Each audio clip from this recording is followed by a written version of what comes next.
Today, I want to talk about the self-fulfilling prophecy of an avoidant person. I'm going to refer to it as the avoidant, but I want to talk about this because it's something that I struggle with as somebody who has fearful avoidant attachment style.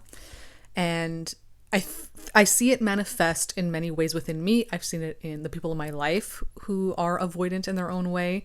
I talk to a lot of people who talk about this or who have experienced this. And in the way that I've experienced it in myself, I think it's really important to share because not only does it give others like me insight into what the experience might be or what might be happening, it also gives others who are, in relationships with avoidance, some awareness of what might be going on. And I don't just mean romantic relationships, I mean all kinds of relationships. Because while I think that you can definitely work on your attachment style, you can definitely heal certain parts of it. You can definitely be more aware of it and know how to handle it and recognize when, this is me acting out of my attachment and not me acting in accordance with what I truly want or my true alignment.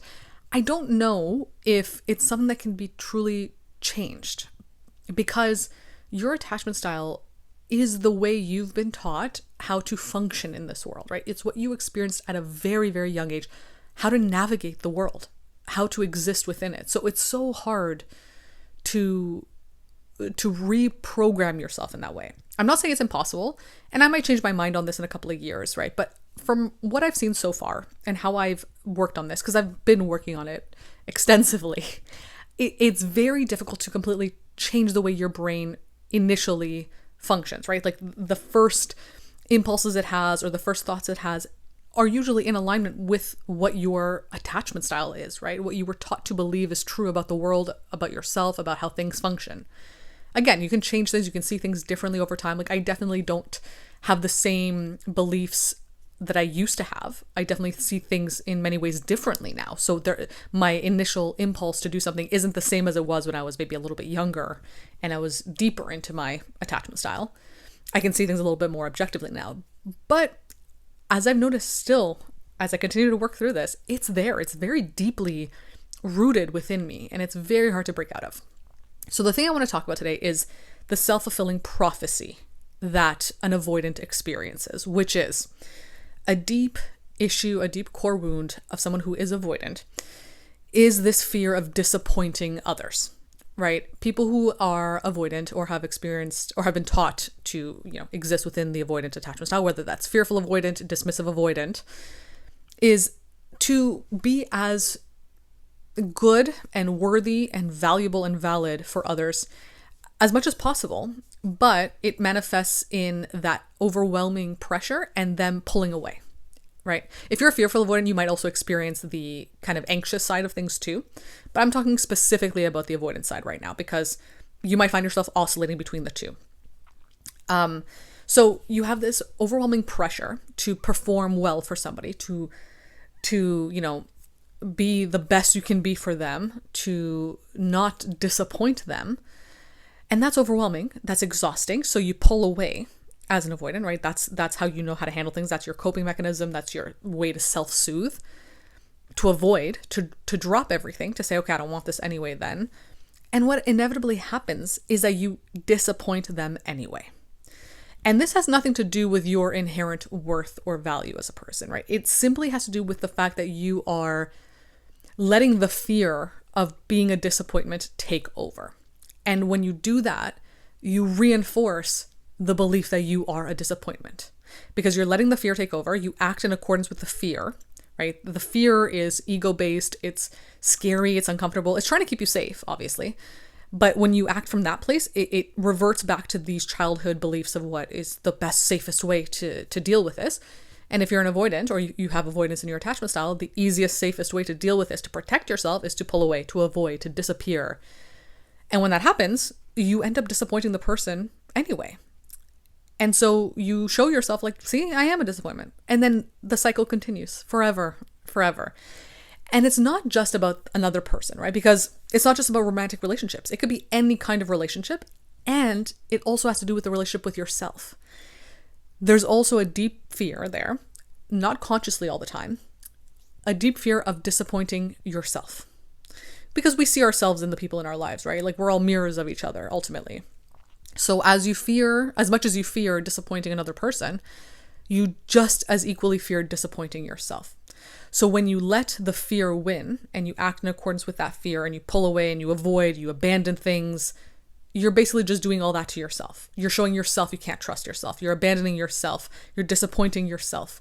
And that shame of doing that is so painful that it makes you recoil. It makes you contract. It makes you repeat the same patterns and cycles again, right? Because it creates almost this it's kind of almost like an addictive pattern, an addictive cycle, because you don't know how to heal the shame and pain without treating it the way you've always known to treat it, which is through your avoidance, right? And I wanted to talk about this because this is something that I've experienced throughout my life. I didn't realize it when I was younger, what was happening. I see it now, and yet I still experience it. I can see it objectively now. I can see what's happening. I can understand it. Obviously, more and more throughout the years. I understand more of the intricacies of it as I get older and I explore it more. But just because I recognize it and I'm aware of it doesn't mean I'm still not experiencing it, that it doesn't still exist within me. So I'm here speaking about this from the point of view of somebody who has experienced it and is continuing to experience it. As I always say, I'm not a therapist. I'm not a professional in this. This is purely my experience in the hopes that it can help somebody else be aware of it for themselves so that they can also learn how to navigate their life in a way that feels good for them. So as I've recognized this within myself, part of the reason why I even took a bit of a break from my work lately, my creativity, is because of that fear that manifested, right? That fear of disappointing people, of disappointing my audience, of disappointing myself, even in many ways, that, the work I do won't be good enough, or people will, the imposter syndrome comes up. People will realize that I'm actually a fraud, or that I'm not good, or that my writing sucks, or that I'm talking, gibberish in my video, whatever fears come up, right? And then the self-sabotage kicks in, right? You sabotage it by abandoning it, by avoiding it, by pulling away, by saying, okay, I'm just not going to do this anymore. I'm going to do something else then. I'm going to go do something else. The irony of that is that no matter what you do, that fear of disappointing people will be there. So you cannot avoid it. Even though the fear will have you believe that you just avoid it, just drop it, just move on to something else. If you don't work through it, it'll manifest in every situation, in every relationship. So there's literally no way to avoid it. It is a false fear. It's a false sense of security and safety to believe that your avoidance will help you avoid this, that you can get out of it. There is no way out of it. And I know this is scary. It's uncomfortable to hear if you are the avoidant.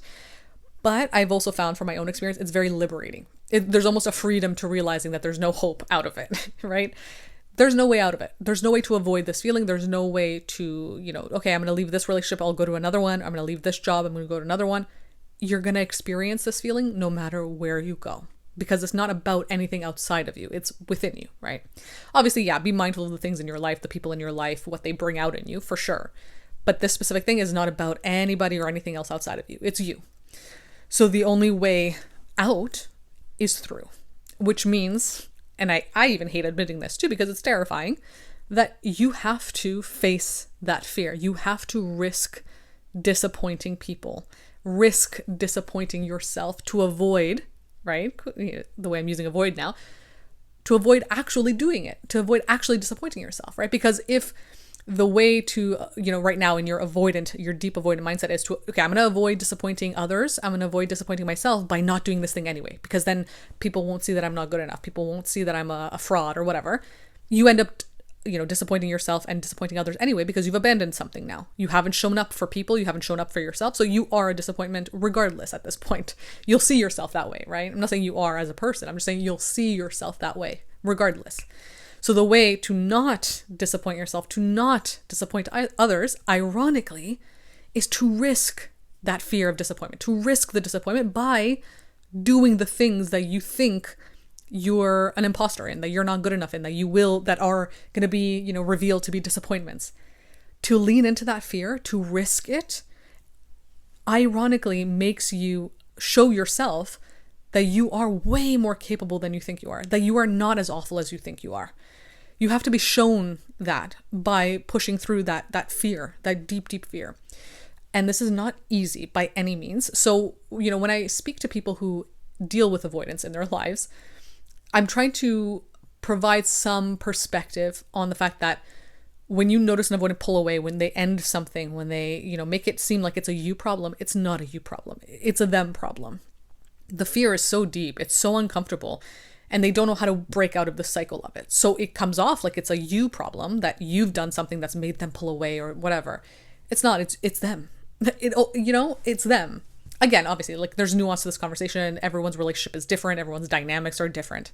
I'm purely speaking from an attachment perspective, right? When it comes to relationships, it's them, right? It's so terrifying to have to think about, I'm going to have to risk disappointing people. I'm going to have to risk that fear. I'm going to have to risk the discomfort of it, of, actually experiencing maybe somebody saying to me, you know what?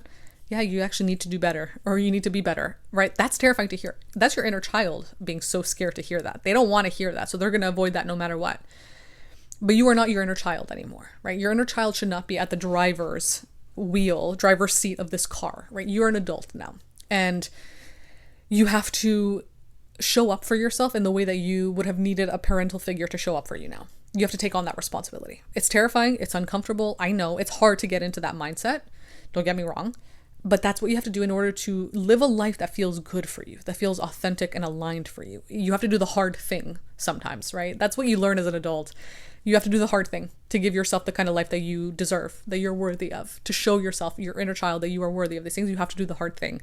So you have to put your little adult hat on and do it, and whatever that is for you.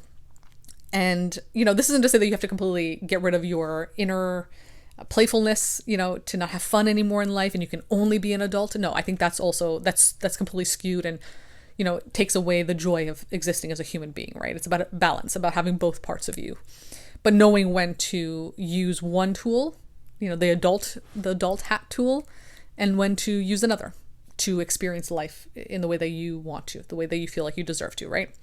So if you struggle with this, if you recognize that you are constantly cycling through this experience of fearing disappointing others, pulling away, and then still feeling shame and guilt for it, it's the self-fulfilling prophecy, right? You're falling into the self-fulfilling prophecy of being the disappointment that you fear being. Now, I'm not saying you are a disappointment. I'm saying you feel like a disappointment.